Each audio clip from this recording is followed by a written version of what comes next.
Hello everyone, welcome back to RK study. आज के इस वीडियो में हम लोग करंट अफेयर्स के कुछ क्वेश्चन को देखेंगे और साथ में स्टैटिक जीके का भी कुछ क्वेश्चन देखेंगे। आज की सेशन में ज़्यादातर क्वेश्चन भारतीय संविधान से भी हैं, फिर कुछ करंट अफेयर्स के हैं, कुछ और सामान्य ज्ञान के हैं।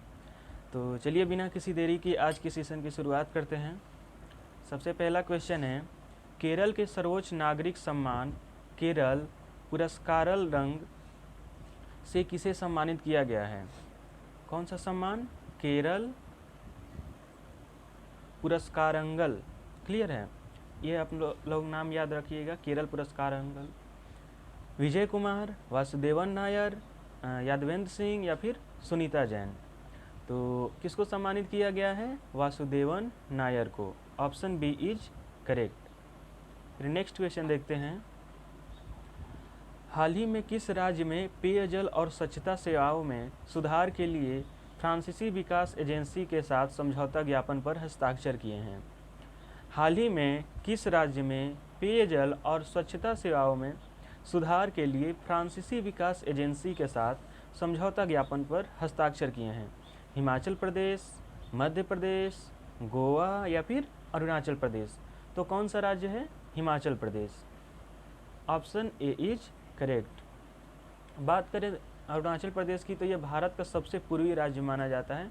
तो कभी कभी पूछ लेता है कि वह राज्य जो भारत का सबसे पूर्वी राज्य है, तो अरुणाचल प्रदेश। वह राज्य जो पहली बार भाषा के आधार पर गठित हुआ था, वो कौन सा था? आंध्र प्रदेश। इस तरह से आप लोग याद कर सकते हैं। खैर, अभी तो आंध्र प्रदेश की राजधानी को ऐसे बदलने के नाम चर्चा चल रहा है। वहाँ की जो सीएम है उसको विशाखापट्टनम उसकी राजधानी बनाने वाले हैं। तो देखते हैं फ्यूचर में क्या होता है।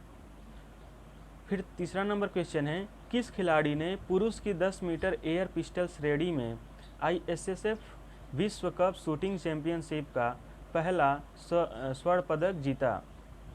किस खिलाड़ी ने पुरुष की 10 मीटर एयर पिस्टल श्रेणी में आईएसएसएफ विश्व कप शूटिंग चैंपियनशिप का पहला स्वर्ण पदक जीता? सबरजोत सिंह, मुनेंद्र सिंह, हिमा दास या फिर सुनील भास्कर। तो किसने जीता है? Sabarjot Singh. Option A is correct. Clear है?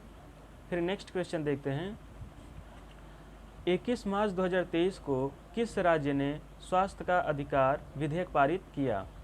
21 मार्च 2023 को किस राज्य सरकार ने या फिर किस राज्य ने स्वास्थ्य का अधिकार विधेयक पारित किया? उत्तर प्रदेश, राजस्थान, जम्मू कश्मीर या फिर पंजाब। तो कौन सा राज्य था? राजस्थान। क्षेत्रफल की दृष्टि से सबसे बड़ा राज्य राजस्थान है। जनसंख्या की दृष्टि से सबसे बड़ा राज्य उत्तर प्रदेश है। यहाँ के सीएम आदित्यनाथ योगी और वहाँ के सीएम अशोक गहलोत। क्लियर है? फिर नेक्स्ट क्वेश्चन देखते हैं, विश्व जल दिवस कब मनाया जाता है? वाटर डे के बारे में पूछा है कि वर्ल्ड वाटर डे कब मनाया जाता है? 10 अप्रैल, 5 जून, 4 दिसंबर या फिर 22 मार्च। तो विश्व जल दिवस कब मनाया जाता है? लास्ट सेशन में भी आप लोग को बताया था, 22 मार्च को। क्लियर है? 4 दिसंबर को नौसेना दिवस मनाया जाता है, नेवी डे। और 5 जून को क्या मनाया जाता है? विश्व पर्यावरण दिवस, वर्ल्ड इन्वायरमेंट डे। फिर नेक्स्ट क्वेश्चन है कि विश्व जल दिवस 2000, यहाँ पे 30 नहीं 23, करेक्शन कर लीजिएगा, 2023 मीन्स कि इस साल की जो वाटर डे मना है उसकी थीम क्या थी? पानी सबके लिए, जल ही जीवन है, हर घर जल या फिर एक्सीलरेटिंग चेंज। तो विश्व जल दिवस की इस बार की थीम क्या थी? Accelerating change. Accelerating change. Accelerating means क्या होता है? तेजी से। मीन्स कि तेजी से, चेंज मीन्स क्या होता है? बदलाव, जो तेजी से बदलाव हो रहे हैं। फिर नेक्स्ट देखते हैं, भारतीय संविधान का मूल अधिकार किस देश से लिया गया है? जो फंडामेंटल राइट्स हैं उसके बारे में पूछ रहा है कि भारतीय संविधान का मूल अधिकार किस देश से लिया गया है? फ्रांस के संविधान से, रूस के संविधान से, ब्रिटेन के संविधान से या फिर यूएसए के संविधान से। तो भारतीय संविधान का जो मूल अधिकार है वो यूएसए के संविधान से लिया गया है। तो option D is correct. Clear है? फिर नेक्स्ट क्वेश्चन है, मौलिक अधिकार को फ्रेंच भाषा में क्या कहते हैं? जो फंडामेंटल राइट्स हैं उसको फ्रेंच भाषा में क्या कहते हैं?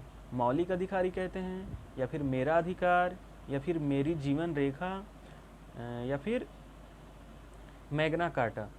तो मौलिक अधिकार को फ्रेंच में क्या कहा जाता है? Magna carta. Option D is correct. फिर नेक्स्ट क्वेश्चन है, भारतीय संविधान की आत्मा किस अनुच्छेद को कहा जाता है?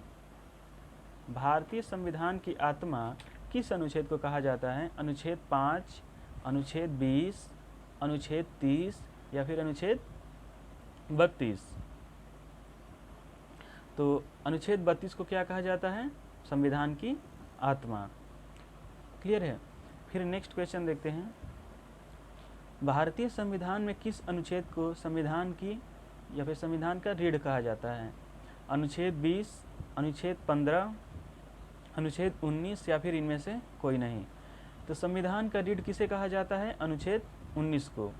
अनुच्छेद 19 में भी कितने उसके 5-6 पार्ट हैं, अलग अलग उसमें चीज़ें दी गई हैं, उसको आप लोग आगे पढ़ेंगे।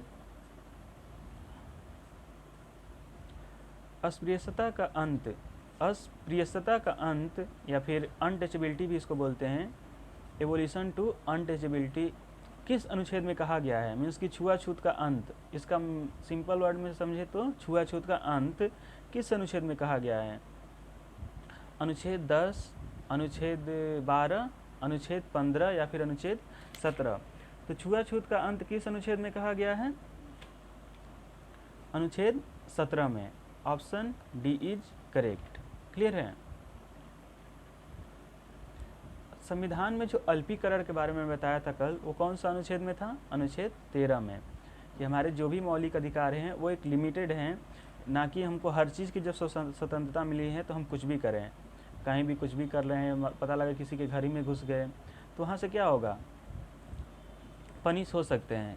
तो इसलिए जो भी हमको फंडामेंटल राइट्स मिली हैं उसको किसी को और नुकसान ना हो उसको मद्देनज़र रखते हुए हम उसको यूज कर सकते हैं। फिर नेक्स्ट क्वेश्चन देखते हैं, भारत का सबसे बड़ा रेलवे प्लेटफॉर्म कौन सा है? भारत का सबसे बड़ा रेलवे प्लेटफॉर्म कौन सा है? वाराणसी जंक्शन, कानपुर जंक्शन, नई दिल्ली या फिर गोरखपुर? तो भारत का जो सबसे बड़ा रेलवे प्लेटफॉर्म है वो कहाँ का है? गोरखपुर का है।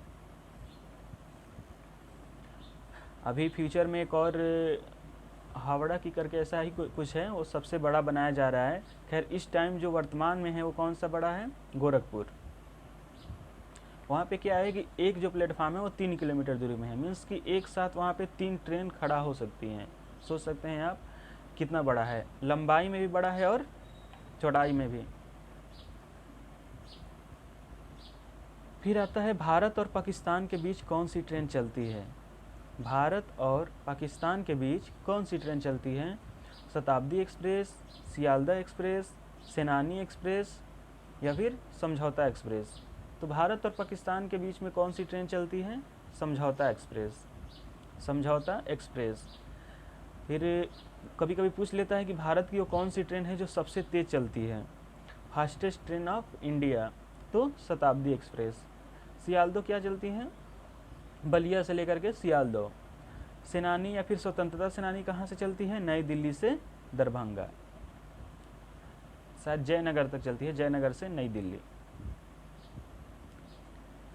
फिर नेक्स्ट क्वेश्चन आता है कि भारत की सबसे ज़्यादा दूरी तय करने वाली ट्रेन कौन सी है? भारत में या फिर भारत की सबसे ज़्यादा दूरी तय करने वाली ट्रेन कौन सी है? स्वतंत्रता सेनानी, हमसफ़र एक्सप्रेस, शिव गंगा एक्सप्रेस या फिर विवेक एक्सप्रेस? तो कौन सी ट्रेन है? विवेक एक्सप्रेस। सबसे ज़्यादा दूरी तय करने वाली ट्रेन विवेक एक्सप्रेस। शिव गंगा एक्सप्रेस तो वाराणसी से लेकर न्यू दिल्ली तक चलती है। तो इस तरह से आप लोग याद कर सकते हैं। भारतीय संविधान में भारत की नागरिकता कैसी है?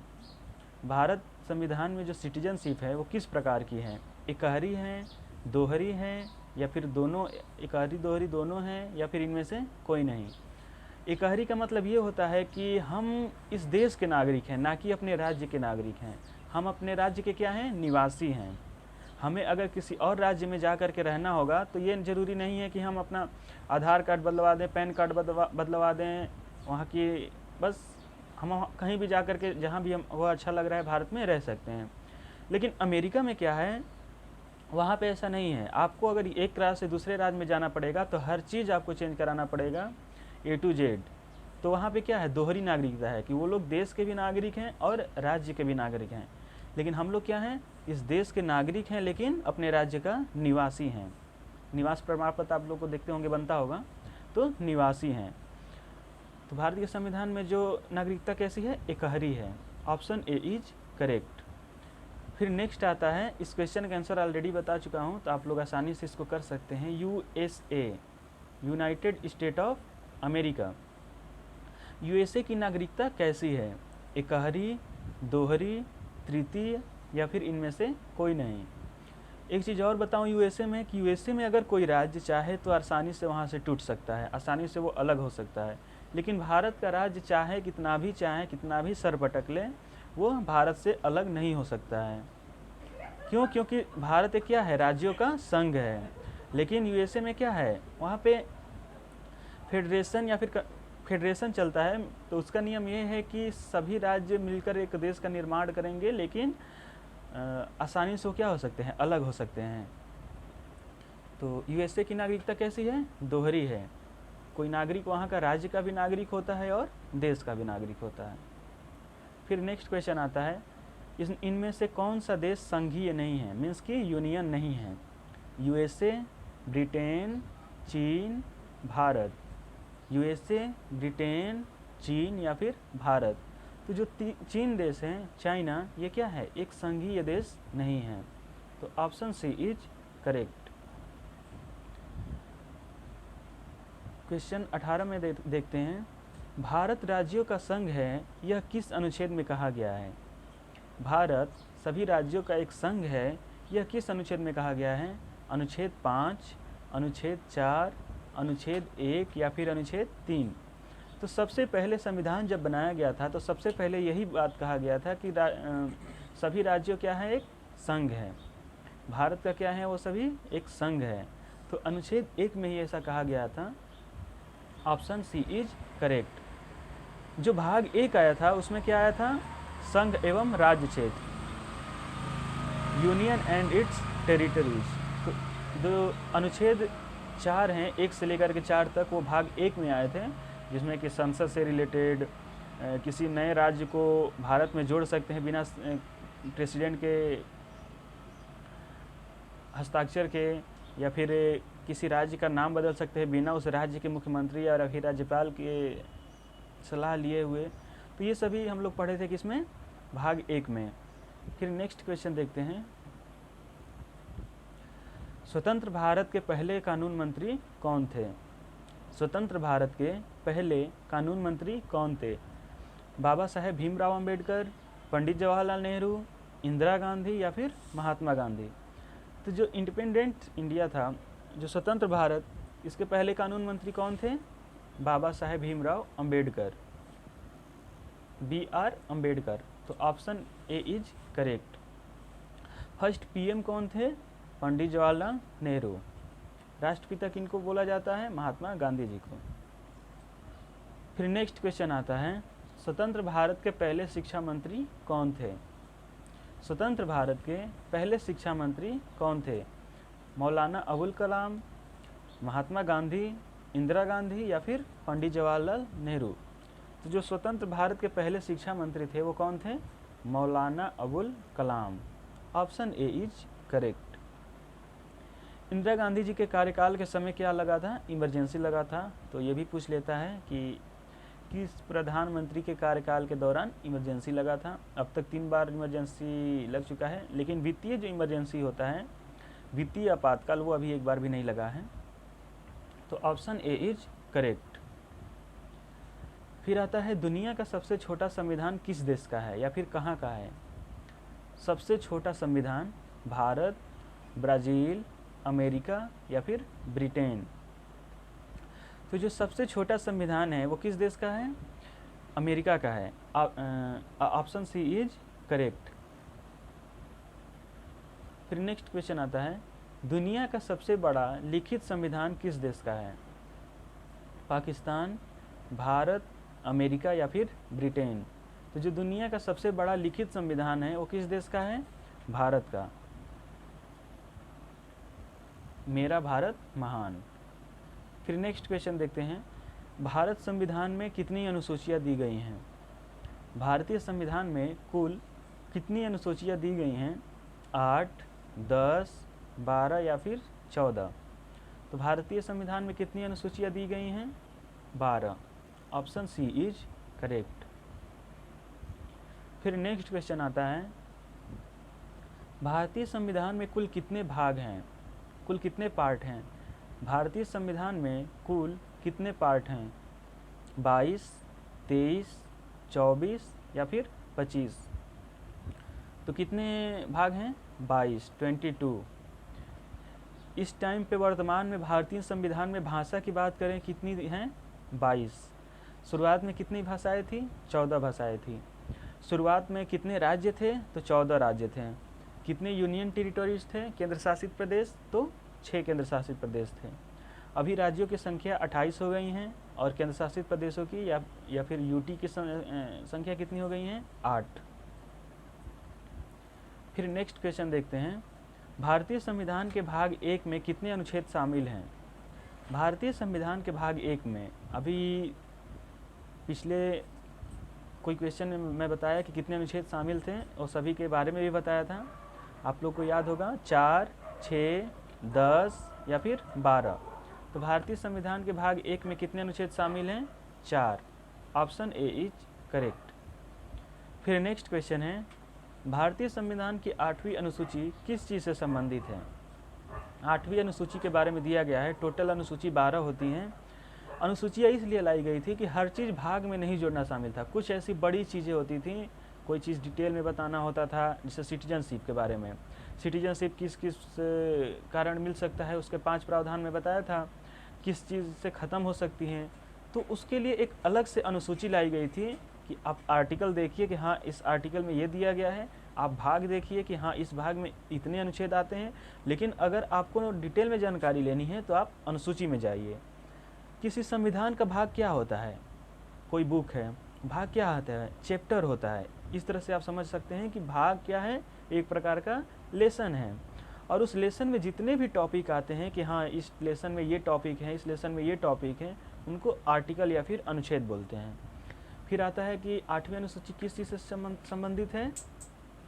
नागरिकता से, केंद्र शासित प्रदेश से, भाषा से या फिर पंचायती राज से। तो 8वीं अनुसूची जो है उसमें भाषा के बारे में दिया गया है। Option C is correct.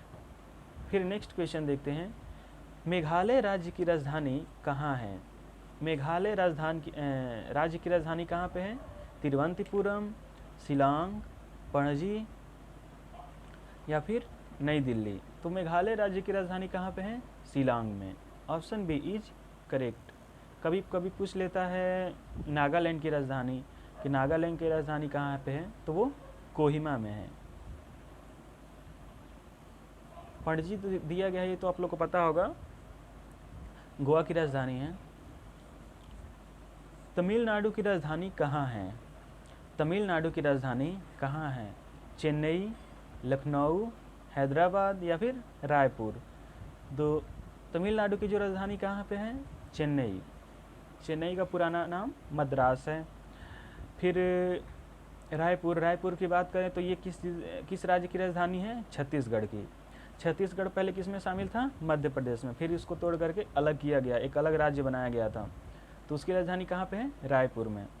Madhya Pradesh की राजधानी भोपाल। फिर नेक्स्ट क्वेश्चन देखते हैं, सबसे ज़्यादा वर्षा किस राज्य में होता है? रेन से रिलेटेड क्वेश्चन आया है कि सबसे ज़्यादा वर्षा किस राज्य में होता है?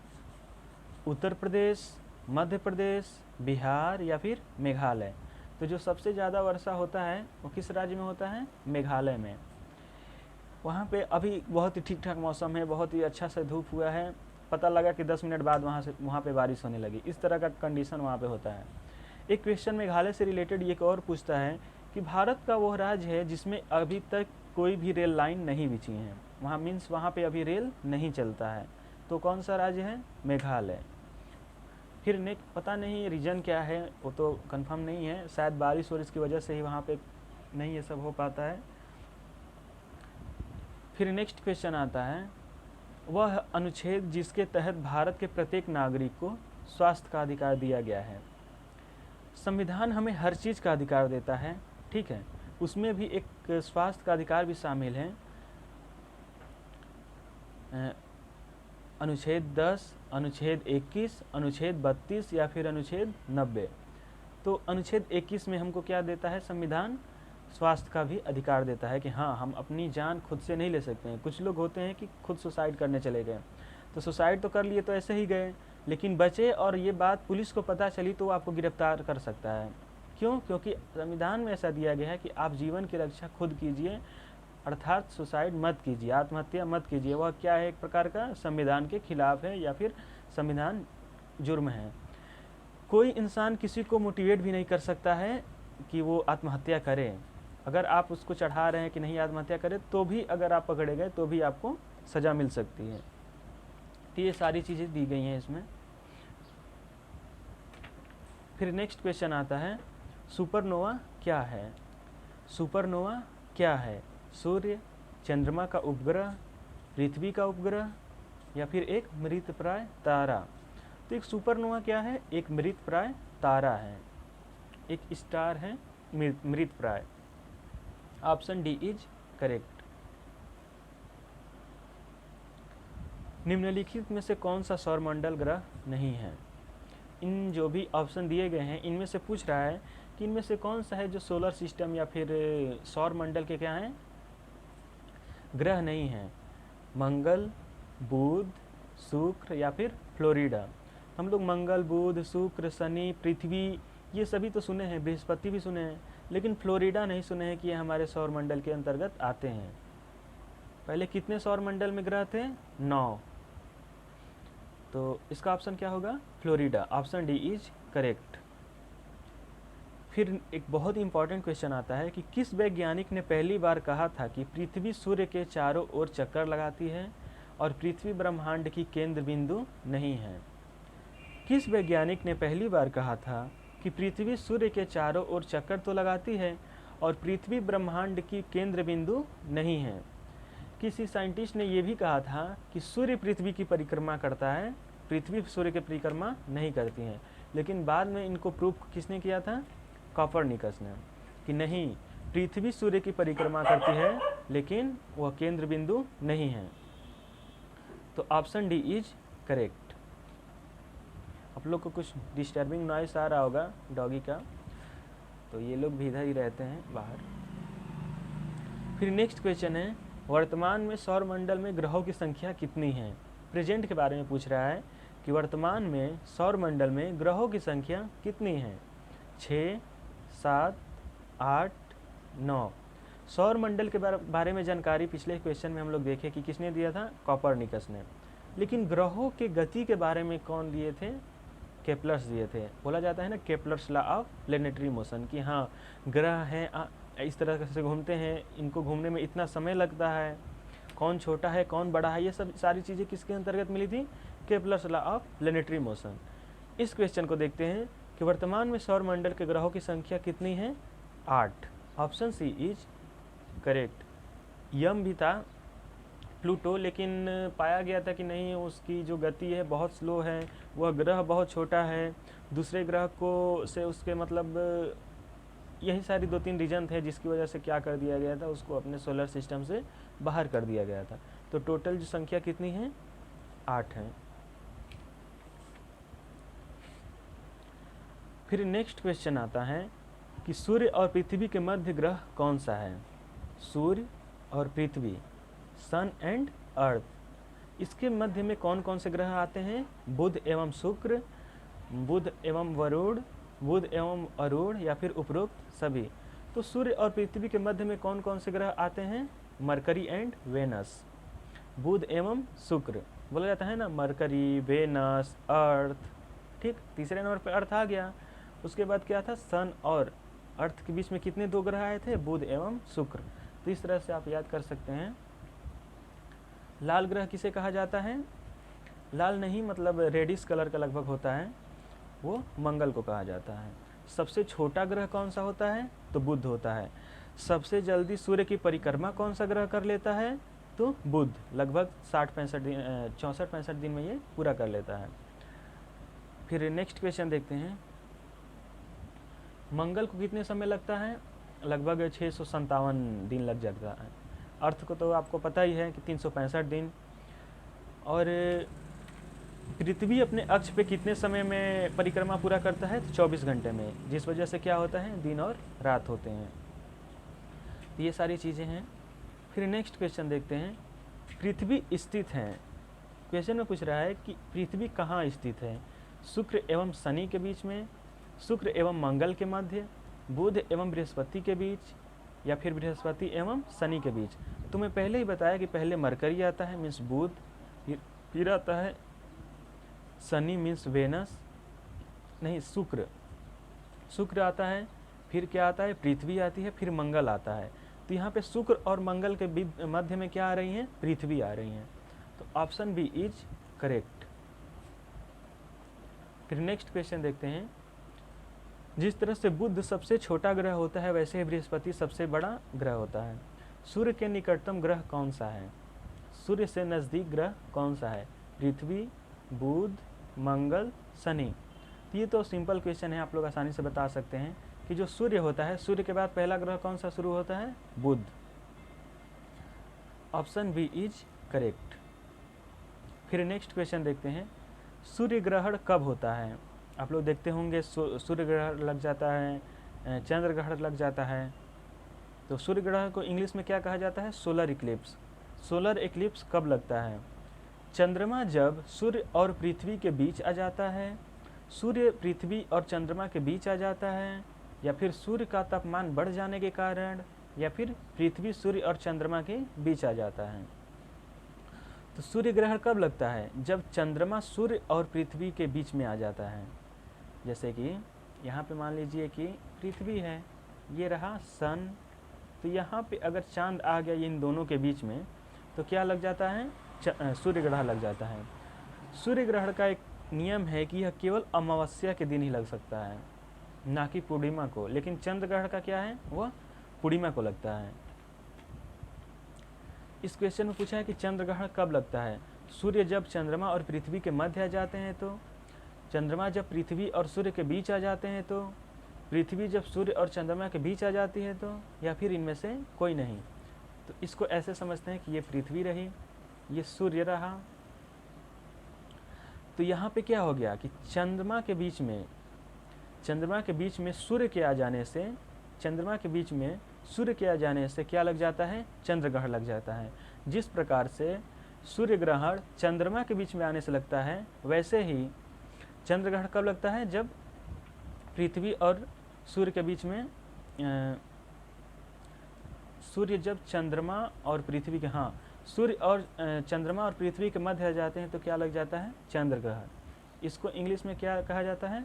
लूनर इक्लिप्स कहा जाता है। क्लियर है? ये पृथ्वी थी, यहाँ पे सूर्य है, और यहाँ पे मान लीजिए चांद है। इन दोनों के बीच में क्या आ गया? सन, जिसकी वजह से क्या लग गया? चंद्र ग्रहण। फिर नेक्स्ट क्वेश्चन देखते हैं, इटली देश की राजधानी कहाँ है? इटली देश की राजधानी कहाँ है? इस क्वेश्चन का आंसर आप सभी कमेंट में बताइएगा। ये लास्ट क्वेश्चन था, और मिलते हैं नेक्स्ट सेशन में। आज के लिए बस इतना ही। Thank you everyone.